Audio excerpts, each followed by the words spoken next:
తొడ ఎముక మరియు కాలి ఎముక మధ్యలో ఉన్న మృదులాస్థి అంటే కార్టిలేజ్ అరుగుదలని ఆస్టియోఆర్థరైటిస్ లేదా మోకాలు అరుగుదల అని మనం అంటాము.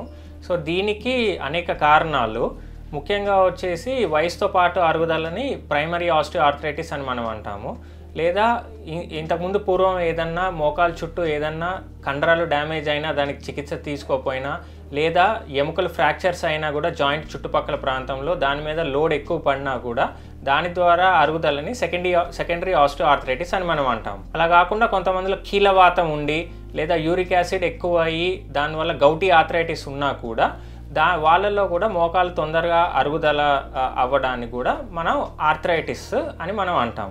సో ఈ నీ ఆస్టియోఆర్థరైటిస్కి చికిత్స అనేది ముందుగా స్టేజ్ 1లో వచ్చేసి కేవలం మందుల ద్వారా మరియు ఫిజియోథెరపీ ద్వారా ఈ మోకాలు అరుగుదలని అరికట్టవచ్చు. దాంతోపాటు ఫిజియోథెరపీ, క్వాడ్రిసెప్స్ స్ట్రెంథనింగ్ ఎక్సర్సైజెస్, కొన్ని వ్యాయామాలు, సైక్లింగ్, స్విమ్మింగ్ చేయడం ద్వారా ఈ మోకాలు అరుగుదలని స్టేజ్ 1లోనే ఇంకా తొందరగా ప్రోగ్రెస్ అవ్వకుండా అరికట్టవచ్చు.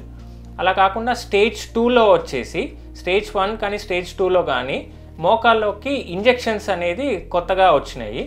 సో అది గుజ్జు ఇంజెక్షన్స్, సోడియం హైల్యూరోనిక్ యాసిడ్ ఇంజెక్షన్స్ అనేది ఈ లూబ్రికెంట్ లాగా మనకి పనికొస్తుంది. సో ఇది హై మాలిక్యులర్ వెయిట్ అనే ఈ గుజ్జు పదార్థము దాదాపు 8 నెలల నుంచి సంవత్సరం పనిచేస్తుంది. అదే లో మాలిక్యులర్ వెయిట్ అయితే కనుక మాత్రం ప్రతి వారానికి ఒకటి చొప్పున అలా 4 నుంచి 6 వారాలు ఎక్కించాల్సి వస్తుంది. మనకి తుంటి పై భాగాన ఇలియాక్ క్రస్ట్ అనే ఎముక నుంచి చిక్కటి మజ్జ అంటే బోన్ మ్యారోని తీసుకొని మనం స్టెమ్ సెల్ ల్యాబ్కి పంపిస్తే వాళ్ళు మూల కణాలు ఇస్తారు. సో ఆ మూల కణాలని మనం మోకాల్లోకి ఎక్కిస్తే కనుక ఈ ఎక్కడైతే మృదులాస్థి డ్యామేజ్ అయిందో ఆ మృదులాస్థి హీల్ అయ్యేదానికి తోడ్పడుతుంది. సో దీనికి ముఖ్యమైన కారణం ఒకటి ఒబేసిటీ. సో పేషెంట్స్ కూడా బరువు ఎక్కువగా ఉండడం వల్ల ఆ మోకీళ్ళ మీద ఎక్కువ ఒత్తిడి పడి తొందరగా ఈ మోకీలు అరిగిపోతూ ఉన్నాయి. అది కాకుండా డైట్ కూడా ఎక్కువగా కూడా ఈ ఆక్సిడెంట్ రిచ్ డైట్స్ అంటే ఈ జంక్ ఫుడ్స్ కానివ్వండి ఇవన్నీ ఎక్కువ తీసుకోవడం వల్ల కూడా ఈ కార్టిలేజ్ అనేది తొందరగా డ్యామేజ్ అవ్వడం జరుగుతుంది. దాంతోపాటు ఈ స్మోకింగ్, ఆల్కహాల్ ఎక్కువ తీసుకోవడం వల్ల కూడా ఈ మోకీలు తొందరగా అరగడం జరుగుతుంది. సో దీనికి మనం లైఫ్ స్టైల్ చేంజెస్, సో బరువు కంట్రోల్లో ఉంచుకోవాలి. ఎందుకంటే వాళ్ళు మెట్లు ఎక్కుతూ ఉంటే 5 ఇంతల బరువు మోకీల మీద పడతా ఉంటుంది.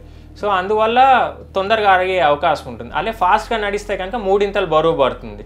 సో ఇవన్నీ డ్యామేజ్ మోకీల మీద ఎక్కువగా పడకుండా ఉండాలంటే వెయిట్, వాళ్ళ బిఎంఐ ఇంకా వెయిట్ కంట్రోల్లో ఉంచుకోవాల్సి ఉంటుంది. దాంతోపాటు ఈ జంక్ ఫుడ్ అవాయిడ్ చేయాల్సి ఉంటుంది. స్మోకింగ్, ఆల్కహాల్కి కూడా దూరంగా ఉండాలి.